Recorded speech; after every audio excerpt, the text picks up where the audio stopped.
in the story. Work with me on this. I'm 25 years old. I'm sailing a 26-foot boat in 2,700 feet of water. Actually, it was deeper than that, but I like how the numbers line up. And I'm heading back after, God, over a year away. I'm heading back from the Bahamas to Miami. And I've got my weather window to cross the Gulf Stream. I don't know if any of you have ever crossed the Gulf Stream in a small boat, but think of it as a river that flows inside the ocean. It's only about 45 miles from Miami to the Bahamas, but with that current flowing to the north, if the wind comes from the north, the waves get pretty big. And I had a narrow window of opportunity to get across. So I left in the afternoon, planning to sail through the night and make my landfall in Miami. And the first 6-8 hours of that trip, oh, it was just perfect sailing. The wind was just right. You could practically hear the harp music playing. And then it started to get dark. And as it started to get dark, it started to get cold. And as it started to get cold, it started to get windy. And the wind came up and the temperature came down and the wind came up. And pretty soon I was out there in some pretty rough seas. I took one of my sails down, but there's no turning around. You can't land in the Bahamas at night. There's no markers. You don't know where you're going to land and what you're going to hit. And North America, fortunately, is pretty hard to miss. So I kept going. It's the only time I've ever tied a rope around my waist and lashed myself into the cockpit. I had this cold breeze blowing on me, these winds, and then the boat would take a wave and I would be doused with this warm Gulf Stream bath water, and it was freeze and bake and freeze and bake. Continue on across, there was nothing else to be done. And I looked up at the top of my mast and I could see that my light was getting dimmer and dimmer. My batteries were dying, and it would have been hard enough to see me out there if my lights had been working, because the seas were, I don't know, 10, 15 feet, and they were disorganized and crazy. Nothing to do but keep going, right? So pretty soon I see lights on the horizon, and there's this big freighter, and there's this enormous cruise ship lit up like a small floating city. And of course, they're converging on my path and they can't see me. And I've got to plan my course very carefully. Have you ever watched a squirrel in the highway and they kind of do this little indecision dance and hopefully they take off in the right direction before they get hit? Well, that was me in the Gulf Stream. So I dodged that freighter pretty easily. The cruise ship was bearing right down on me, and I knew I'd have to kind of veer off at the last minute. And I cut behind that ship, and I could hear the throbbing of those big diesel turbine engines. And I looked up into the back of that ship, and I could see silhouettes of people dancing and flashing lights, and the disco's kind of going. You could hear this party going on. And I thought, my God, I'm having a very different experience in the same place at the same time. I'm fighting for survival, and these people are fighting to get to the bar for their third margarita. So in case anybody's wondering, I don't want to leave you hanging. And here I even got so caught up in the story, I missed my second slide. But why am I telling you this story? Because the people in that freighter, they thought they were on the highway.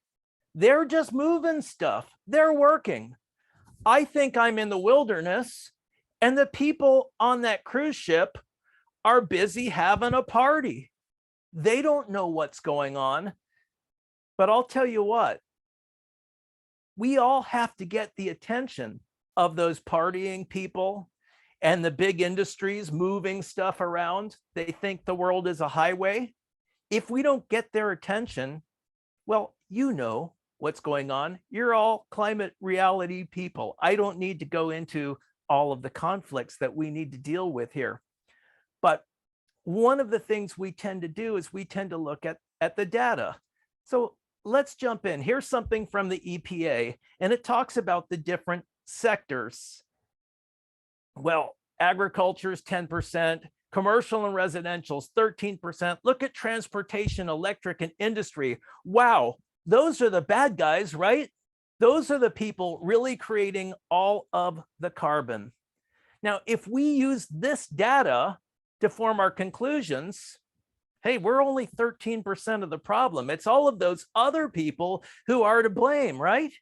If we're only contributing 13% of the CO2, boy, if everybody stopped doing what they were doing, we could probably drive all we wanted, run all the heat we wanted, all the air conditioning we wanted, right? Look, so it's easy to just think like, well, if we all acted 100% responsibly, would it even make a difference? So there's a problem with that climate reality story because we're taking the data and we're drawing the wrong conclusions from it. That graph should probably look a little bit more like this, because the individuals are consuming the transportation, the electric power, the industry, the agriculture. All of that stuff serves us. It serves what we're doing. So if we just look at the pie chart, we start feeling like we got a pass, or other people start feeling like we're crying wolf, calling foul for no reason. It's not our fault. So CO2 production serves the consumers, and the CO2 producers just follow the demand, which means it's up to us, up to you as an individual to make a difference. But can you see, and we'll dive deeper into this, where the way we look at the data, the way we interpret the data can make a huge difference in how compelling the climate change story is to one person or another. You could show them that first graph, this one here, let me back up just once, and all of a sudden they're like, what are you whining about? There's no problem. I mean, there's a problem, but it's not our fault. Let's get on all those other people to solve it. So it's very easy to misinterpret the data and go the wrong direction. So the solution is we must collectively oppose the abusers and collectively support the innovators, because we're all in this together. Individuals can make a difference if we understand the climate change story and tell it in a compelling way. Well, great, Dave, that's easy to say. How do we do that? That's something we're going to spend a little time exploring this evening. Because the enemy is division. It's not the deniers. Yes, we need to try to convince the deniers, but it's this divisive atmosphere that we live in, which is keeping us from working together. So some of these you're probably familiar with. Transportation, yes, we need to rebuild our rail system, because tearing down rails and running things in trucks all over the country is incredibly inefficient. We're moving toward electric vehicles, but that's slow. Power is important. We need renewable and sustainable sources for power, and battery innovation is a big one, because if we're going to use renewable energy like wind generators and solar panels, well, they don't produce power 24/7. Where are you going to store the energy when your solar panels aren't producing any power? Things like that. So we see a lot of stuff going on that, and I'm sure for most of you, these solutions are nothing new. Industry, steel and concrete are the big ones. We need to start building our structures out of concrete Legos and alternative building materials, so that when it's time to build something new or tear something down, you just reuse the Legos, because steel and concrete are major producers of carbon. And I could spend the next couple of hours talking about agriculture. I'm assuming this is all territory that you're mostly familiar with. Let's move on to our major topic, which is this communication challenge, because according to Cornell scientists, 99.9% of peer-reviewed scientific studies agree that man-made climate change is real. The scientific establishment says, yeah, it's real, 99.9% sure, and you don't get much more certain than that in the world of science. But according to Pew Research, 48% of people think climate change is caused by human activity. That means 52% think it's natural. What a discrepancy. 31% think it's due to natural causes. Now that I'm looking at these two, I'm not sure how to reconcile them, different polling times. And 20% think there's no solid evidence of global warming. So compare that to that 99.9% scientific certainty. That's a big challenge for us as communicators who want to influence other people to care about this very important cause. So what's working against us? This American dream. Flick a switch, you've got instant light. We've got heating and air conditioning. We've got refrigeration, fresh and clean, hot and cold water. Just open your tap and it flows right into your house. We've got medicine. We've got anesthesia. Think of what it must have been like to have a toothache 100 years ago. Here's a bottle of rum. Good luck with that. Wow, this is the best time in human history to have ever lived. Fresh food. Go down to the grocery store and get yourself some fresh food, or to the farmer's market or whatever. Great food travels all over the world to your table. We've got vehicles. We all own cars, most of us, and we get in a car and we drive where we want to go, because even though we complain about the fuel prices, we get a lot of mileage out of a gallon of gas still, and it's still relatively affordable. For that car, we've got a network of highways from Key West to Nome. That's extraordinary. Think about all that pavement, all that concrete, all that engineering, all that labor. It should be one of the wonders of the world, the highway system. You can get in your car and drive anywhere. Amazon Prime, my God, if I want something that's on my doorstep in a couple of days, what a time we live in. This is the American dream. And we get plenty of assurance from the marketers, right? We jump online, we buy anything we want. This is the age of convenience at really negligible cost. If you think about the infrastructure that, never mind the post office and UPS, Amazon's got its own delivery vehicles getting stuff to you all over the country.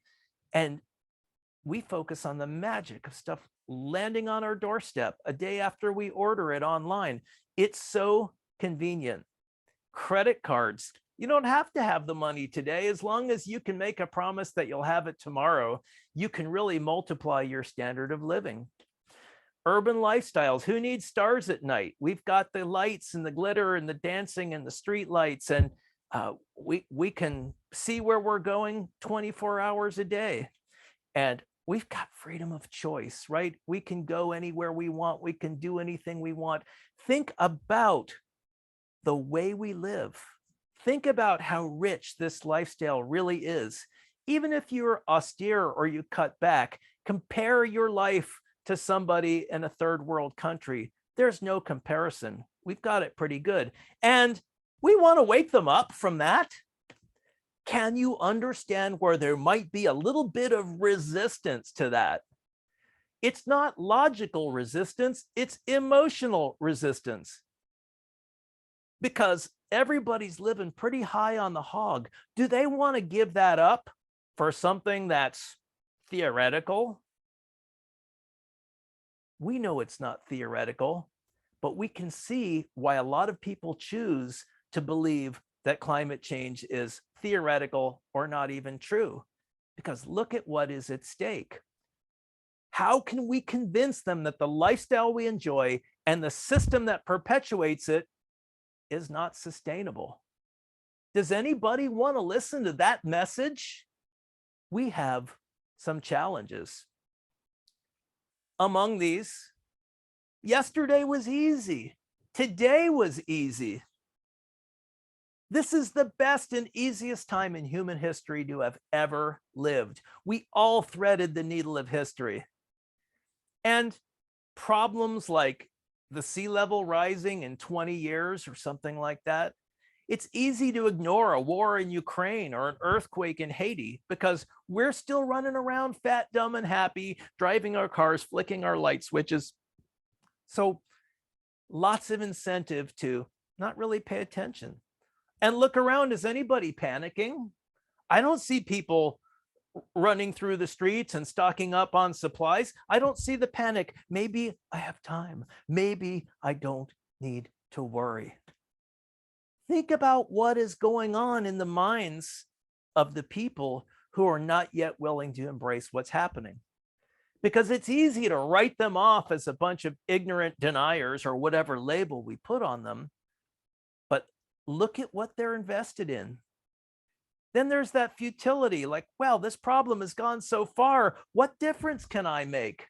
Great, I stop eating meat, or I sell my car and buy a bicycle, or is that really going to stop climate change?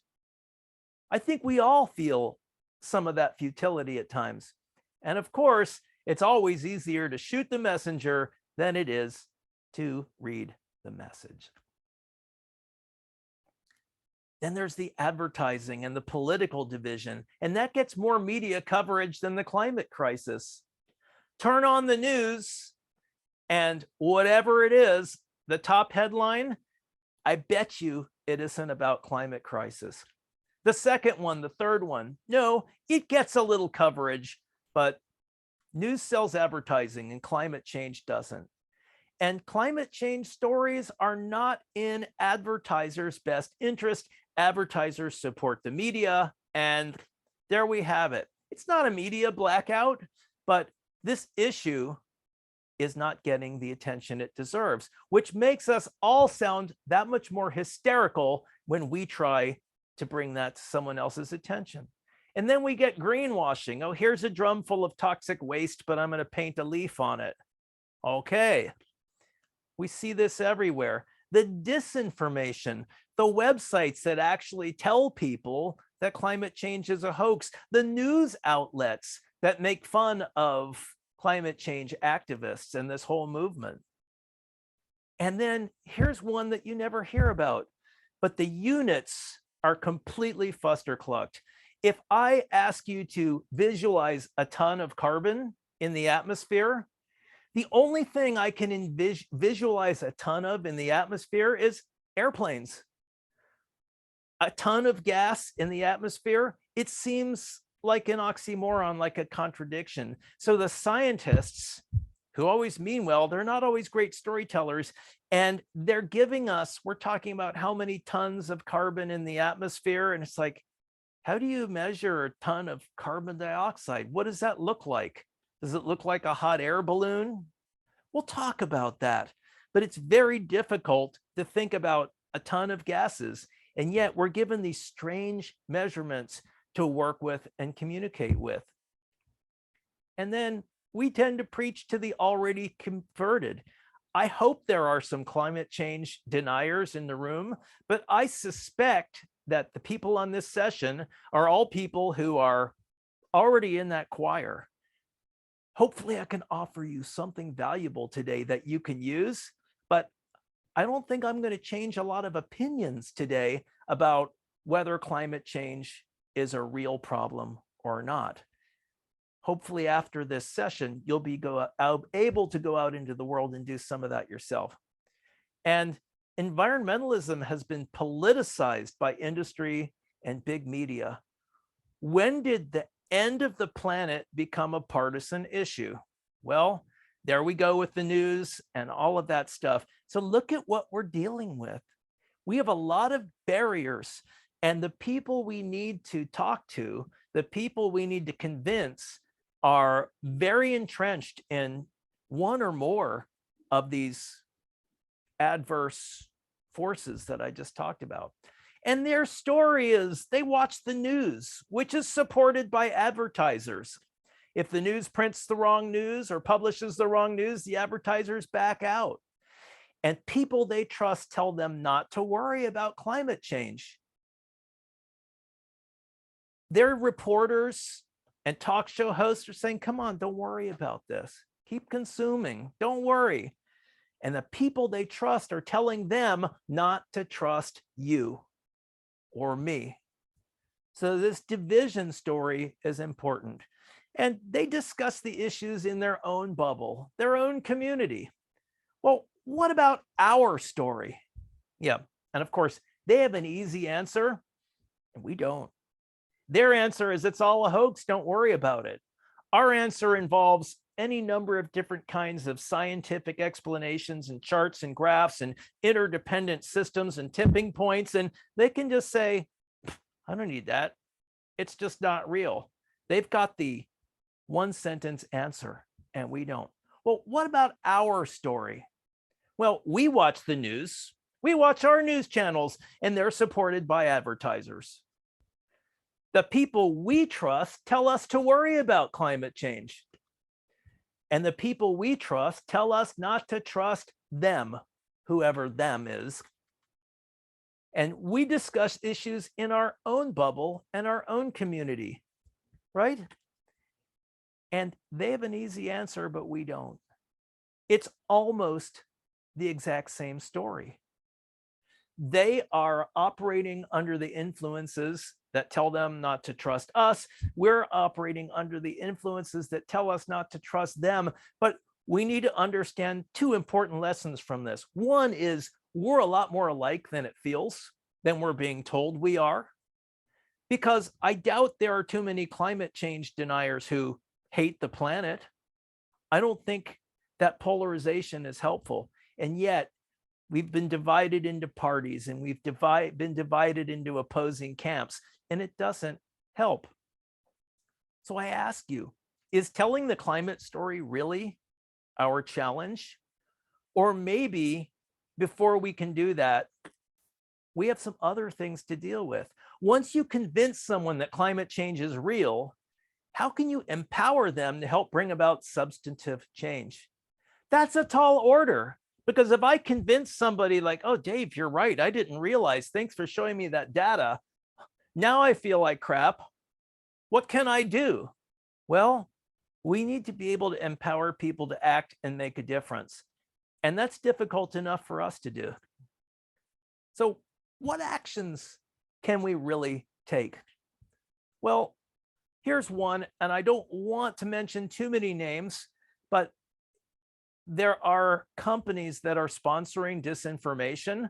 Find out who the advertisers are that are supporting the disinformers and stop doing business with them. Turn off the news. I check Reuters once a day, and every once in a while I'll drift into CNN or some other place, and I'm astounded at the stuff that doesn't even get covered in Reuters. So it's like, how much of this stuff is really news and how much of this stuff is just clickbait that panders to advertisers? But it moves us in the wrong direction. And in general, the news outlets are not there to inform us. They're there to keep that advertising money flowing. Put pressure on Jeff and the billionaires. What do I mean by that?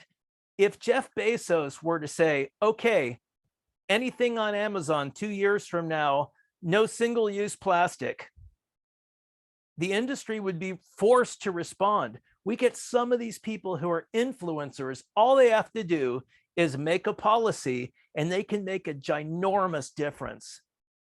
So how do we get those people to just say, yeah, you want to sell on Amazon? No more single-use plastic. You got 2 years. Oh, the packaging innovators would happen. They'd all make their deadline because they all want to keep selling. Walmart, major grocery chains, there are a few people at the top who control what millions and billions of people consume. Of course, vote. Show, don't tell. We can all go preaching about our sustainable lifestyles.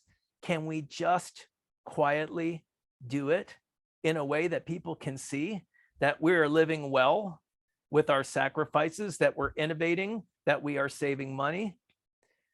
Just model happy, responsible living, because ordering someone else to be happy my way is never going to work.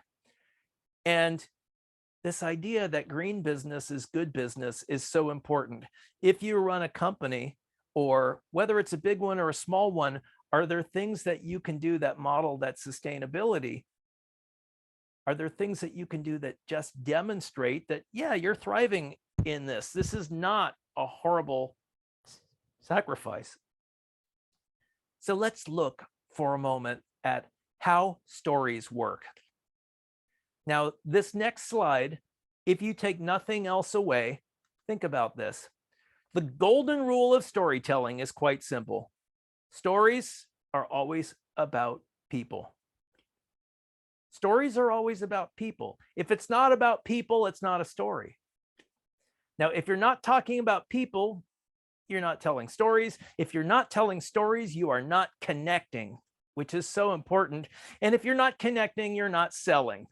Now, I see a few faces in the room thinking, uh-oh, Dave used the S word. I'm not sure I'm going to stay on this presentation because we all hate being sold to. And you'll find very few people more sales averse than myself.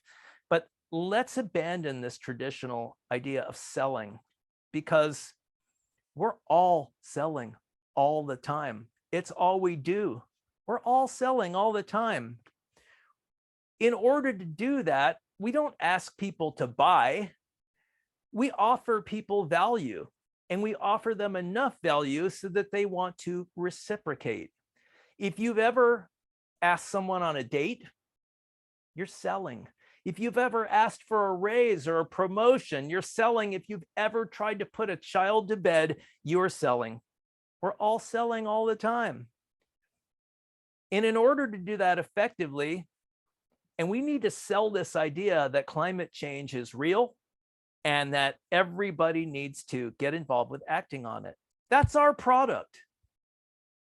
So if we corner our products and corner our prospects and argue with them, it's not going to work. And then we get those people waving their signs around, the anti-climate change fanatics or what. Don't waste your time on bad prospects. There are some people who are so entrenched in the communities that form around their belief systems, and that's where things like Nazi Germany happen, and people get so into being in the club that they don't worry about what the values of that club are about. And a sale is successful when somebody says, I like what you're telling me. How can I get more of that? How can I buy from you? The transaction is not part of the sale. And sales is a process of changing the conversation from price to value.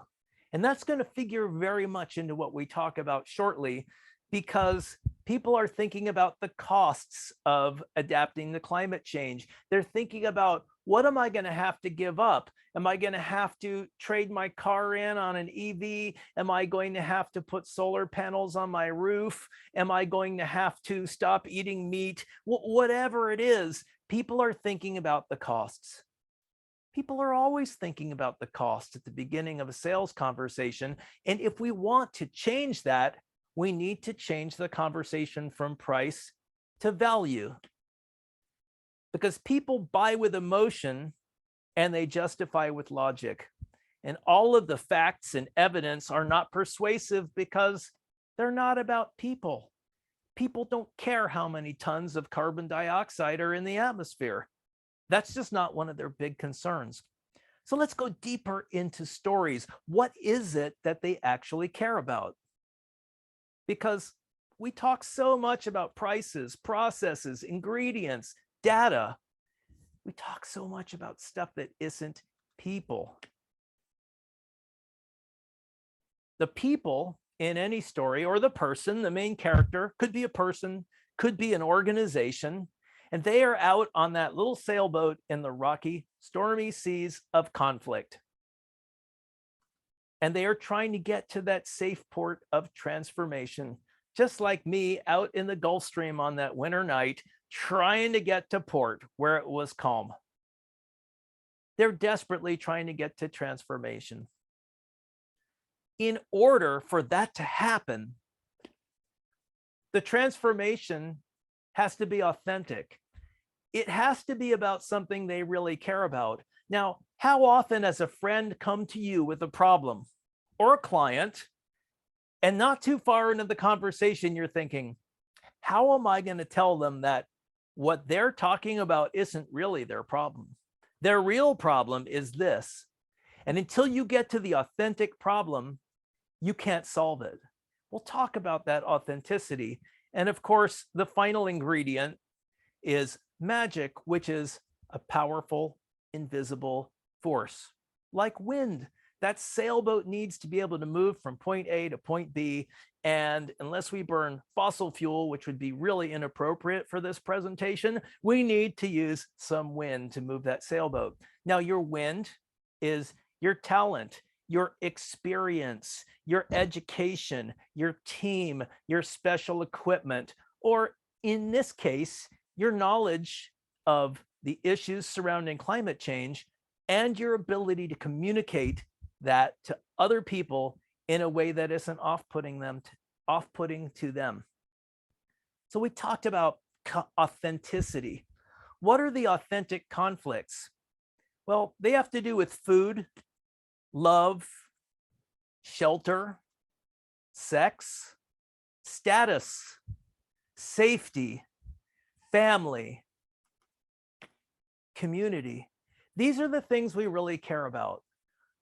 We all want to make more money, but what we really care about is what we want to do with the money. We want to feed our families and educate our children and buy insurance so our families are safe. Or it could be we want to buy a nice car so we can have status, or a home in a nice neighborhood.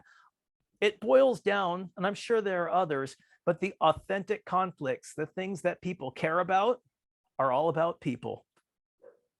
They're not about, it's like the old marketing adage, sell the features, not the benefits.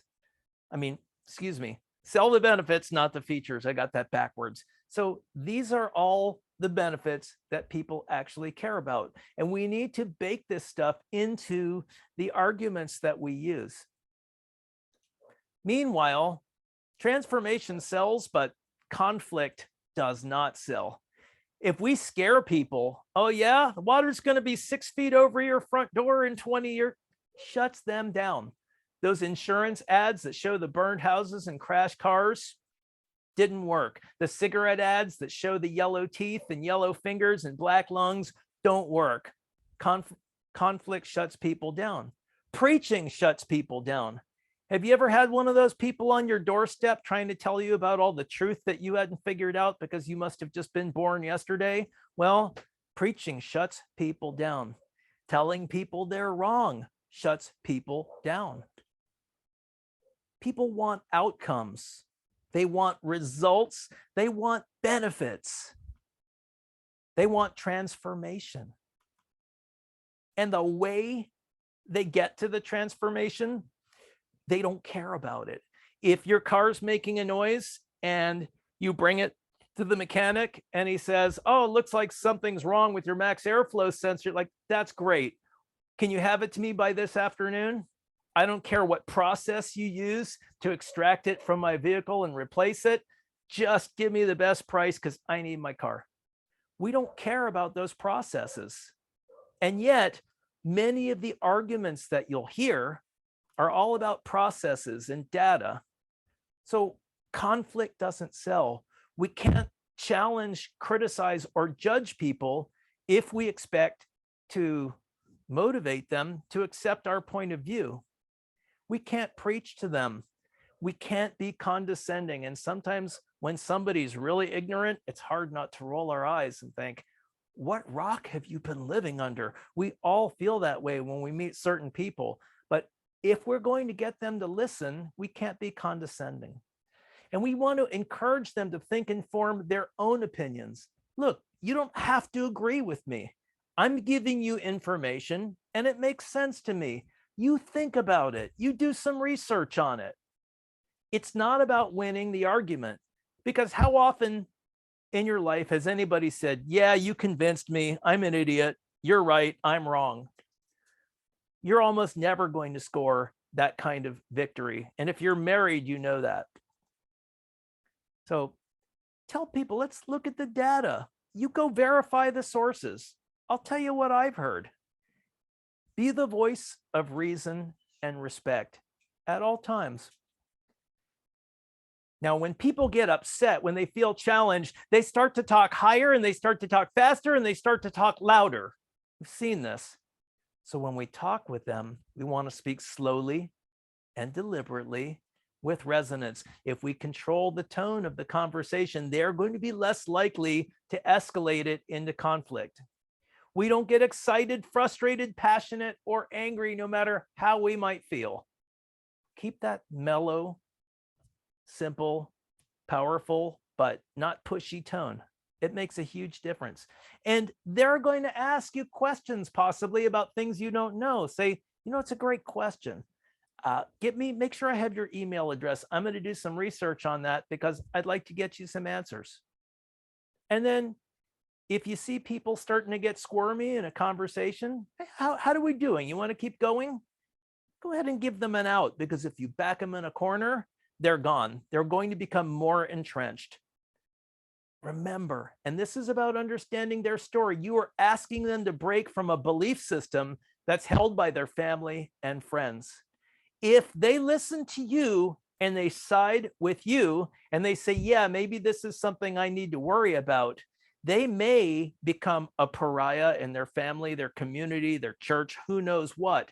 They have a lot at stake in changing their position because they are backed by a whole community of people. We need to be mindful of just how invested they are in this falsehood that climate change is not real. And we need to, rather than push them over like we're knocking down a wall, we need to be erosive, just a little bit at a time. We don't have to win the argument. We don't have to convince them in one day. If we can convince them that we're reasonable, we're friendly, we're worth talking to, we're not pushy, that's a win. So don't push. In any negotiation, your counterpart is not your opponent, because the goal is a win-win. I don't want to win the argument. It's not about, hey, I won because you couldn't argue with my facts. That doesn't get people anywhere. They'll just walk away and become more entrenched in their phony facts. The goal in any negotiation is a win-win if you're an ethical player. And don't worry about inspiring that aha moment, because you're almost never going to get it. If they say, I'm not sold yet, but it was an interesting conversation. Thanks. Would you be up to having another one? Yeah, maybe they do, maybe they don't. But you've started to chip away at the armor. Just plant the seed. And if they look uncomfortable or they feel cornered or like they're losing, just back off. Say, hey, that's enough for this conversation. I feel like I'm pushing you. Think about what we talked about today, and I'll follow up or do some more research on your own. I'm not here to push you around or change you. That's part of that not preaching, and it really impacts the way people perceive you, because they are so ready to just clamp the jaws shut, put the lens cap on. Another one, because there are so many interrelated issues. Well, we talk about, we don't eat meat, and we think about agribusiness and concentrated animal feedlots. And if you love your dogs as much as I do, it's easy to get pulled into the cruelty to animals conversation, or the abortion conversation, or the child labor conversation, or talk about who should be president, or your news media choices, or civil rights issues, or Elon Musk. Why is that guy in the news all the time? Or UFOs, whatever it is, stay focused, because we think we're putting more fuel in our argument fire, and all we're doing is blowing the argument up. Stay focused on sea level rise, on climate change, on the basics. The other reason we want to do that is most of us aren't scientists, and it's very easy for someone to start backing us into a corner, and it's like we don't have a library of data in our heads. Let's talk about that. Now, it's great when you're talking with people, especially with someone who's hesitant, make them an offer they can't refuse.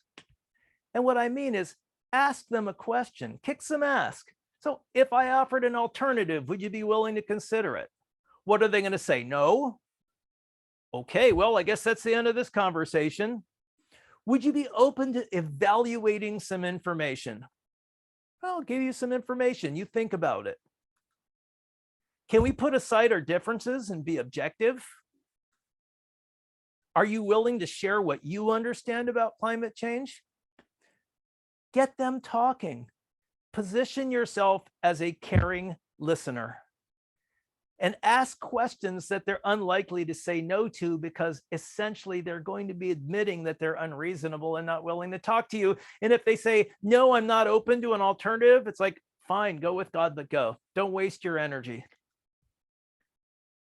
Instead of making those assertions, listen. It is the most important storytelling skill. Listen and let those awkward silences work for you. Get them talking about what they know and listen, because we all want to feel understood and respected. We want to feel listened to, understood, and respected. And when that starts to happen, people start talking, they start to open up. When you listen to somebody, that's when you can identify the problems. Where are they having trouble understanding what we're talking about? And then when they talk, they may run into their dead ends and contradictions. They're going to talk, and realize that, well, gee, that doesn't add up. The more they talk, the more open they are to your point of view. A couple of common arguments, because I want to stay as close to on time as possible here. Climate change is cyclical. Yeah, it is cyclical, but the rate of change is unprecedented. But you can agree with them that it's cyclical. Climate change is not man-made, they say. Well, who cares? It's happening. If it's man-made or not made, if it's man-made or not man-made, shouldn't we do something about it? That's an easy one to get around. Yeah, I get it, but we're too late to solve the problem. Well, maybe we can slow the progress. Would that make a difference in your life?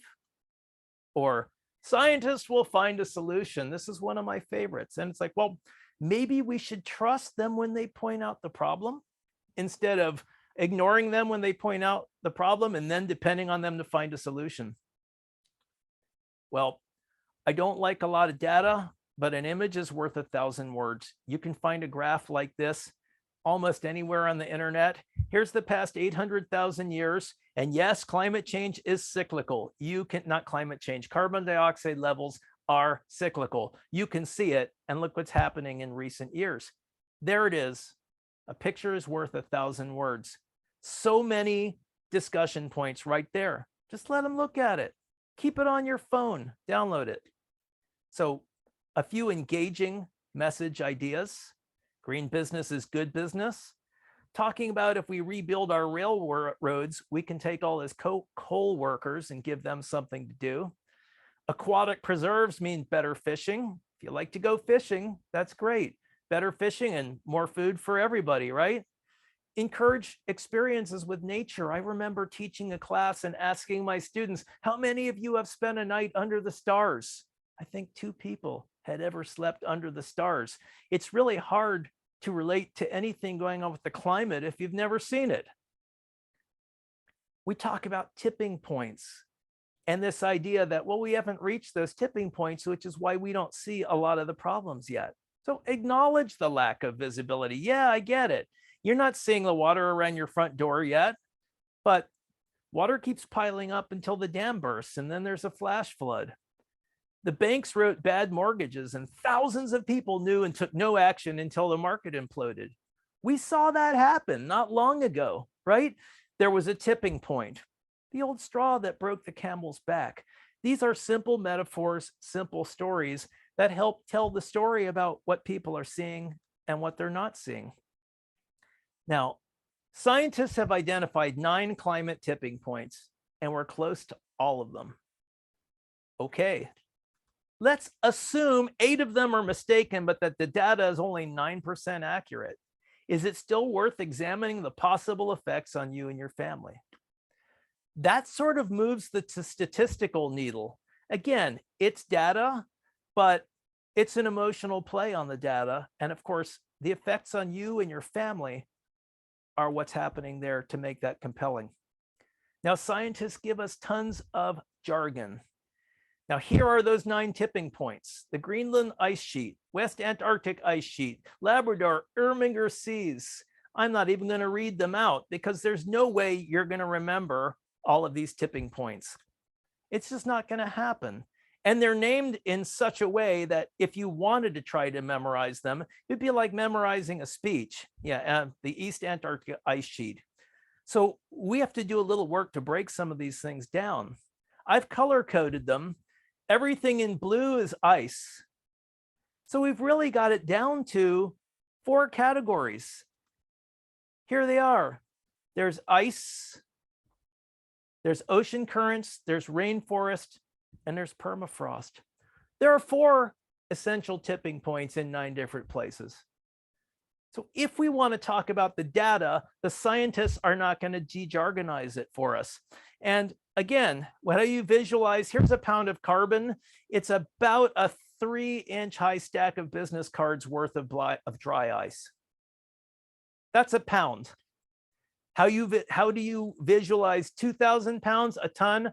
I don't know. But unless we come up with these storytelling devices, people are just going to roll their eyes at this data and say, I don't get it. And then we've got arguments that don't work.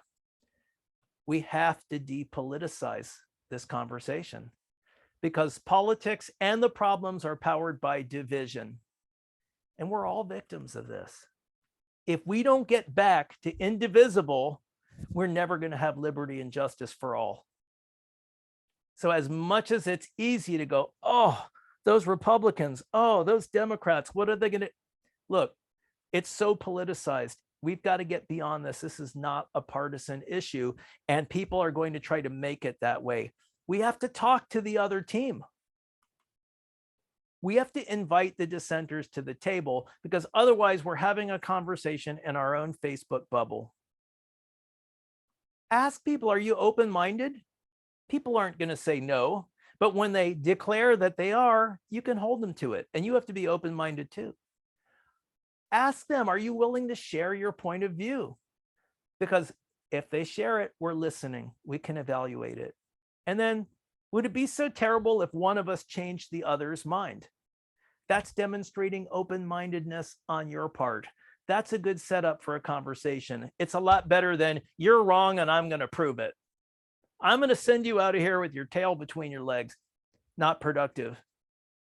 And then, look, I'm concerned about what's going on. Can you help me evaluate this information? Ask them for their help. Ask them to take a look at it. That's constructive. And we have to avoid the stereotypes.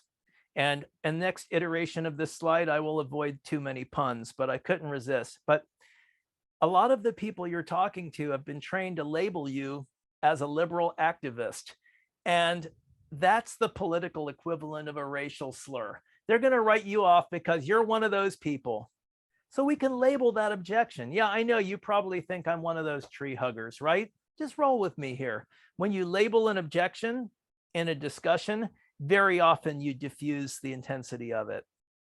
And we can't stereotype them because people who are denying climate change, we can't assume that they're all Proud Boys or rednecks or people who watch Fox. There are all sorts of people who range from undecided to uneducated and unaware to, yeah, alt-right. But we can't stereotype the people we're talking to because if we do, we won't be able to give them the love and the respect that they need to feel coming from us in order to listen to us. Get rid of your I infection. When you talk about this issue, avoid I think and I recommend and I suggest because that's all about you. Avoid we and our and us. Well, here at Climate Reality Project, we feel now they're outnumbered and they're excluded. It's not about we. Use that you language. Climate change impacts you. We're having this conversation because of the impacts on your family, the impacts on your profession, the impacts on your food supply. Use that you language. Build consensus. Asking those questions. How confident are you that your children will enjoy the same opportunities that you enjoy? Shut up. Listen to their answer. The U.S. Environmental Protection Agency gives away $4 billion in grants every year. Could any of that money help your business? There's a play I've never heard before, but $4 billion in green money. So let's wrap this up. A few conclusions. We have to find and tell the right story, or nobody's going to listen to us. And we have to direct our actions at the sources. Having the conversations with individuals is great as long as they then help us take action against the big industries, the decision makers, the people who are really producing the problem. Because if they give us the same old stuff, we're going to keep consuming it. And they're invested in that model. Science supports the story, but it isn't the story. Stories are always about people, not about data. We need to understand the reasons that people fear and deny reality, because otherwise we just end up in a screaming contest with them and nothing good happens. We have to empathize. What are they afraid of? And some of them are afraid of us because they've been told to be. And we don't have to convert anybody in that conversation. We just have to take a little chip out of the wall, open them up a little bit, get them one step up the ladder. That is Tell Your Climate Change Story. Thank you for attending. If you want to connect with me, I know Ellen will be sending out an email. I've got a link here and a QR code. If you want to join the Story Sailing mailing list, I will let you know when the video is available. And I encourage you to share it with people you like, share it with people you don't like, and hopefully we can make a difference. So thank you very much. And I will stay for Q&A.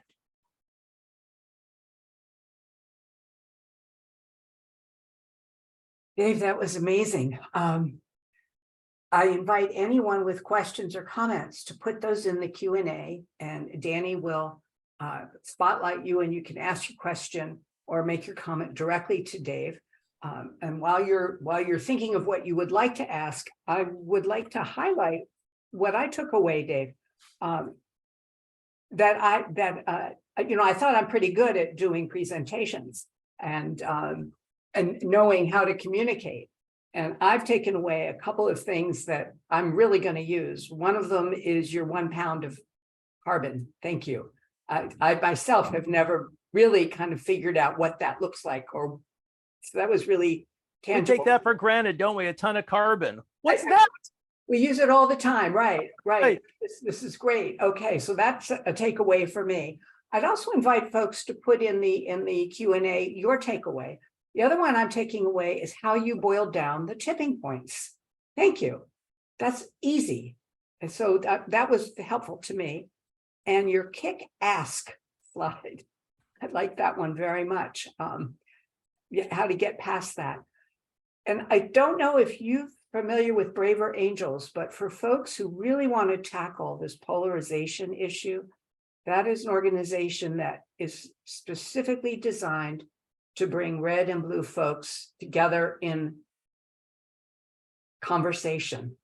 So, okay, so there's a lot going on in the chat. So Danny, I'm going to let you take over.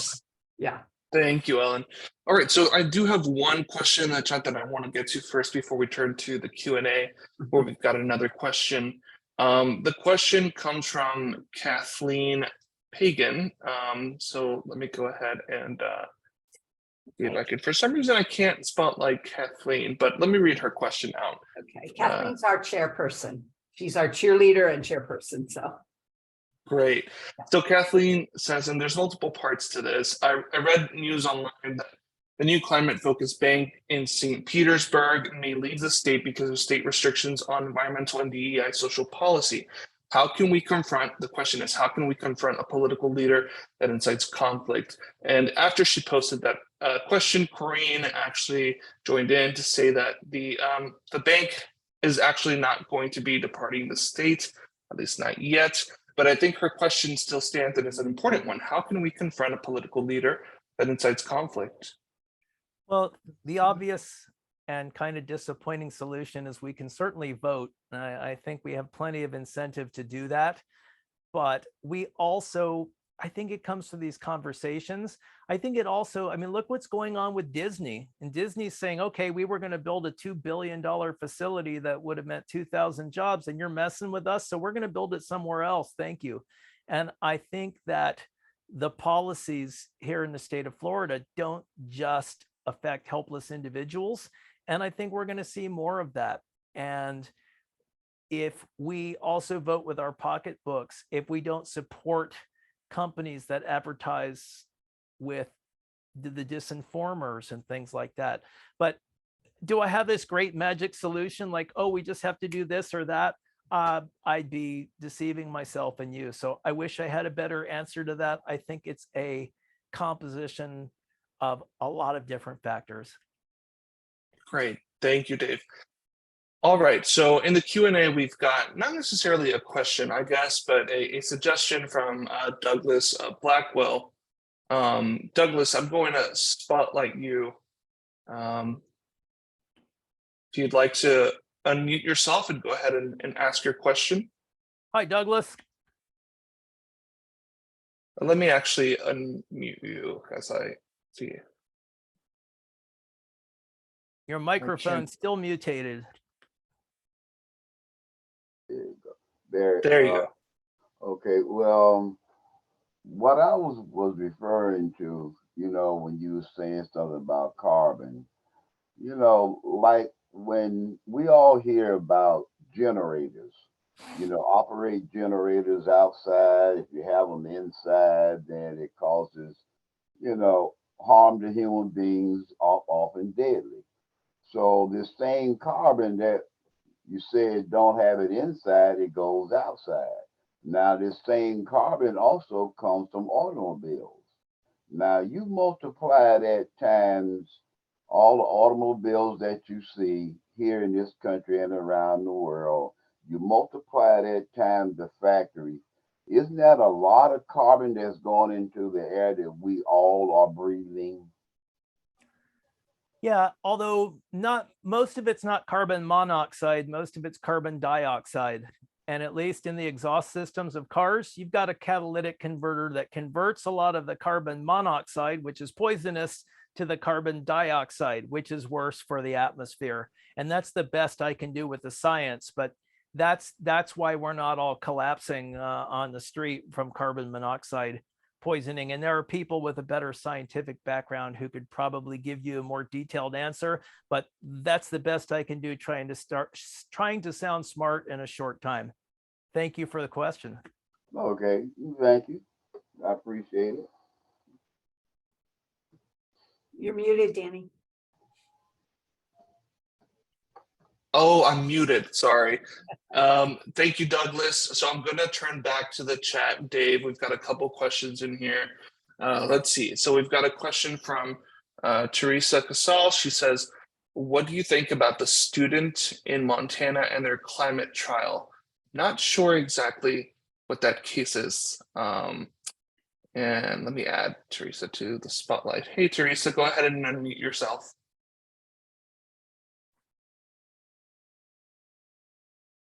Teresa, you're still muted.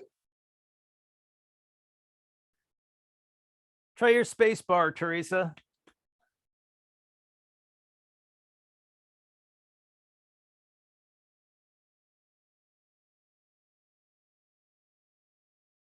Otherwise, it's the little icon on the lower left of your Zoom screen.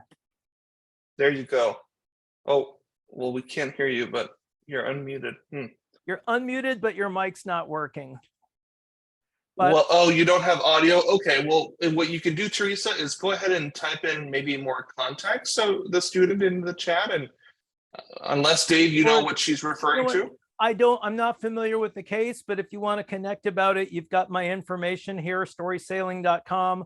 Go to my website, send me an email, and I'd be happy to give you my not very well-informed opinion on it, but have an otherwise pleasant chat with you.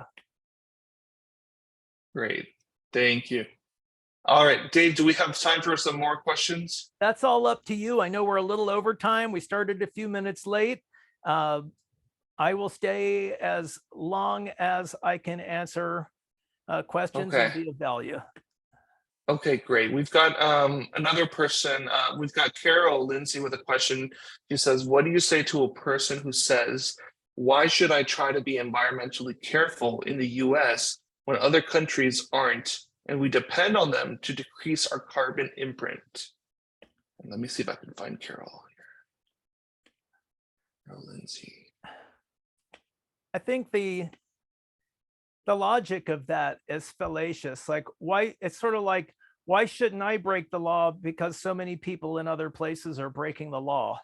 And it really has, you can't use somebody else's irresponsible behavior to justify your own, even if that means it's somewhat unfair to you. If somebody is enjoying some sort of illicit freedom that you can't, I think it's incumbent on all of us to act ethically and responsibly. And there aren't a lot of arguments against that make a lot of sense. From there, you kind of have to determine whether or not that person is determined to have a pass or is determined to have a conversation about individual ethics and society. And that's going to go over some people's heads based on the argument to begin with. That's the best I can do on short notice. But there is a logical flaw in that premise.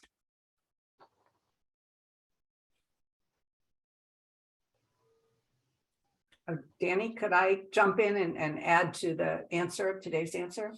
Thank you, Carol. Yes, go ahead, Ellen. Yeah, Carol, thanks for joining.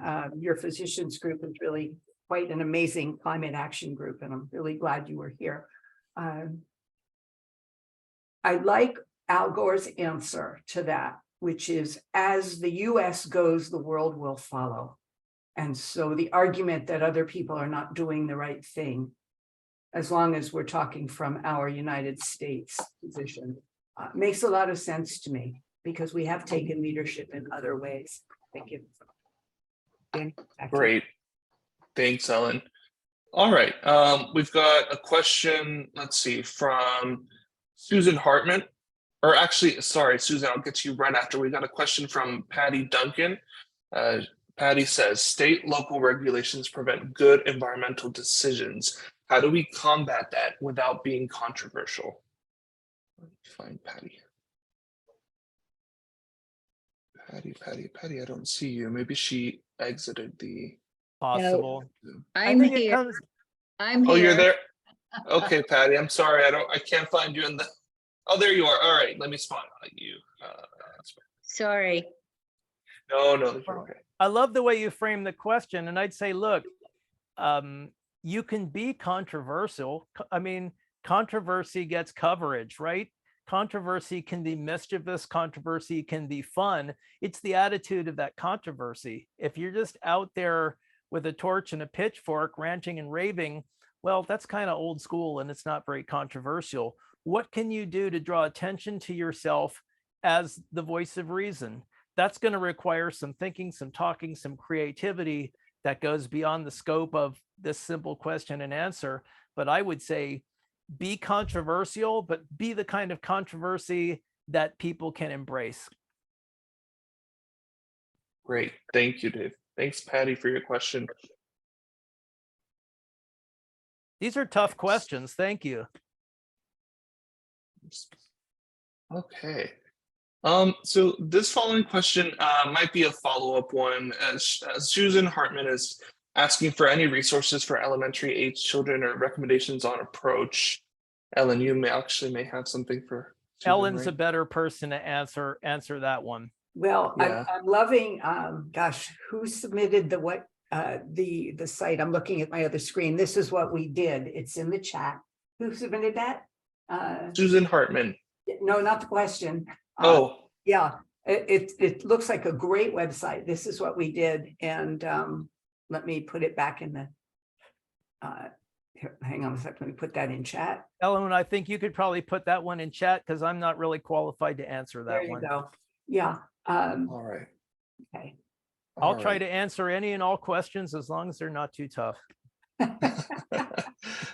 Thank you, Ellen. Yeah, Teresa there's a CNN link in chat that goes to the Montana kids suing their state for not taking care of their climate, because there's actually a statute that Montanans have a right to clean air and clean water. Mm. That may Okay. be a good time, actually, if I can go sideways for a moment. Bob Tanzig, I don't want to put you on the spot, but do you want to talk a little bit about the right to clean water amendment that's working its way through? You know, we're part of, our chapter's part of the campaign for Floridians. Sure. Thank you, Ellen. Yeah, actually, the case in Montana is related in that a guest speaker that we had here in Gainesville, Maya Van Rossen, is leading a movement across the country to adopt green amendments in all across the United States. And she's in Montana in support of the case now, because Montana does have that clause in their state constitution that says that citizens of Montana have a right to a clean and healthy environment. And what the suit is over is whether or not the government is taking steps to protect that environment, or in fact, that they are adopting policies that threaten that safe environment. So we are trying to get something very similar here in Florida. The basic problem seems to be that even though our legislature passes laws that says, you know, this and that, the other will be required to protect our clean water, that they don't seem to enforce those laws, and the results are not favorable to all of us. And so what this Green Amendment does, just as the kids, the youth in Montana are doing, it gives us the right to sue the government to change their policies and to do what the law says to do. So that's basically what's happening. We're trying to get a very similar amendment here in the state of Florida. So we're collecting petitions.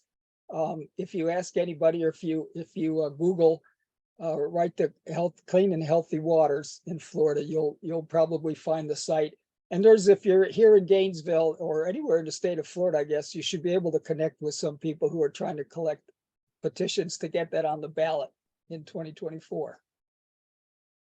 But Ellen, I was hoping you might have been asking me for the question I put in the chat or Q&A. Yes, So I was just about to get to that, Bob. Okay, Since well, you're already on the I'll- spotlight, I'd love for you to ask that great question. Well, this is the question for me, Dave. We've heard so much that, you know, that the positions people take about climate change and policies and how we might be able to address climate change, that so many of those policies really impact their self-identity. You know, you mentioned all of that about the community. They're in their own community, we're in ours. How do you think, or is it possible, have you had any experience with getting people to maybe question or to look at or change their self-identity based on the stories that we can tell them? And I Like know I you asked said, a tough question. I think it's a fantastic question. If you hear background noise, I have a little boxer down here, and she's a drama queen, as boxers are. So if you hear some Chewbacca noises, that's what's going. It's not my stomach. But as for your question, people, I don't think we're going to have a lot of those opportunities where someone says, "Oh, you're right, I'm wrong." But it takes a while to get somebody to leave the cult. Can you give them that one nugget to chew on? It maybe that somebody else gives them something else, or you just say, "Look, don't take my word for it. Just look at this website." Or look up or Google carbon dioxide levels in the atmosphere. See what kind of graphs and charts you get. They're not going to find anything that shows it going down. It doesn't exist unless someone's planted it as disinformation. But just get people, okay, fine, that's it. That's this for this conversation. I think that conversion process is very slow, just as it is if you're trying to get somebody to leave a cult. The only other way, and it's very sad, is, you know, when invaders come in and say, "Okay, guess what? You're all now our religion," under penalty of death. A few generations later, they're all hallelujah, right? So I think it's fascinating that you can convert people by force, but to get them to do it under their own will, and I'm not advocating for that, by the way, just in case anybody misunderstands me, but to get people to change their mind is really difficult because everybody's really in love with their mind. Thank you. Great. Thank you, Bob, for your question. All right, I've got two, not questions, but two comments that I'd just like to highlight here. We've got one from Mary Barr, who says, "Thank you. My way to quantify carbon is trees. A large pine tree is about 10 tons of carbon.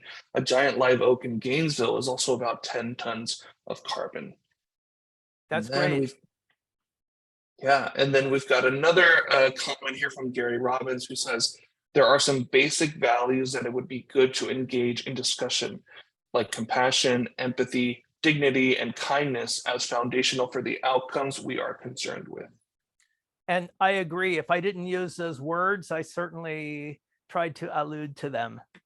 But absolutely, we really have to give the people we're talking to, we have to make them feel respected, listened to, and understood. Because if we meet them in conflict, there's no winner. Absolutely. All right, and now we've got just one last question.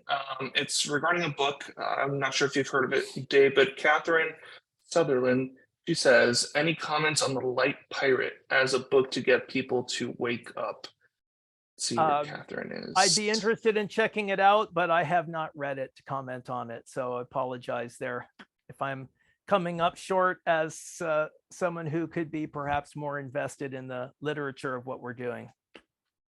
Catherine, would you like to unmute yourself and, oh yeah, go ahead, Catherine. Sure. Yeah, it's a fiction book, but it is interesting because I think it is plausible for what could happen over the next, 20, 30, 40 years. And it takes place in Florida, on the coast of Florida. And people that I've recommended it to have felt like, wow, so I think, again, it's fiction, but it uses the data and the facts that we have, but it sort of brings it into makes people feel like this could happen to them. So, What's the name of it? Again, another way to get people engaged and involved. Thank you for that. And the mechanism, the storytelling mechanism, and it's fascinating because it's one thing for me to talk about you and your journey and your beliefs. It's another thing to say, read this book or watch this little movie about Joe and his family. Now, that's a safe distance. Even if Joe and his family is a metaphor for you and your family, right? It's like people will engage with that story more readily because they are free to form their own judgments. And that can be very powerful. It's just to shift the focus to a metaphorical straw man, as they say, and get people to direct their focus where they think they're directing it outward. Very powerful storytelling mechanism. And like many of them, it can be abused, but in this case, it sounds like a beautiful thing. I'd like to check that book out. Hope you'll post it in the chat. Would you repeat the name? Yes. Yeah, it's Yes, she did. She did. So the name of the book is called Light Pirate.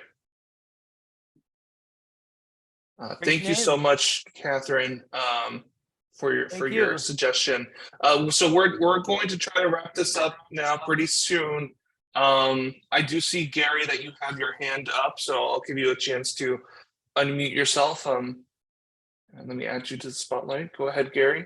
Danny, and thank you everyone who's involved here, including Dave, of course. I want to just highlight what Bob had to say about the right to clean water in the state of Florida. I'm very involved in the right to clean water, and I just want to let you know that signing petitions is really important. What's really, really important is for people to volunteer to help get other people to sign petitions. We need hundreds, tens of thousands of them. And so if there's any way that you have that you can spend a couple hours a week, maybe volunteering, if you go to the Right to Clean Water, FloridaRightToCleanWater.org, no spaces, you'll be able to find a way to contribute your talents and your knowledge. Thank you very much. And thank you. That's FloridaRightToCleanWater.org. That's correct, with no space. Perfect. Thank you. Make sure you put that on the chat so everybody can take advantage of that. Thank you, Gary. All right. One last hand. Oh, we've got State Orcs, I believe. Or no, that's your favorite place, isn't it? Give me just 1 second to spotlight you.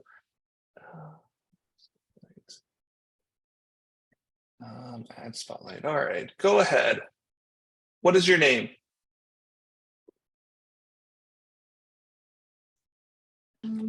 I'm sorry, I didn't mean to ask that. I was just trying to find the name of the book.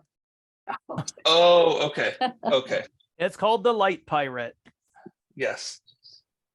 Thank you. which I All will right, check Ellen. out. Well, Yeah. thanks everybody for your questions and for your participation. I'll turn it over to Ellen now. Okay, Dave, obviously, we are in your debt. Thank you for volunteering to present to this awesome group of people from so many places, and for doing your part to cool this fevered planet as we are all working together to do that. And Carol did put in the chat, Carol Lindsay did put in the chat, if there's a physician in the group, there's an organization in the chat that you should join. So thank you all for giving your time here. We've got a lot of positive comments for you, Dave. Thank you. I only have one thing to say. Go get them. And if you're in the Gainesville chapter, come to the membership meeting on Saturday afternoon at Temple Shir Shalom. Thank you very much. And Dave, Ellen, everybody, thank you so much. no, you've been great. It's been a pleasure. Really, a lot to take away. And Dave has given permission for us to share the recording widely. And so we will absolutely do that. Thank you. Thank you. Thank you, Dave. Good evening, everyone. Thanks for coming. Take care. Very good.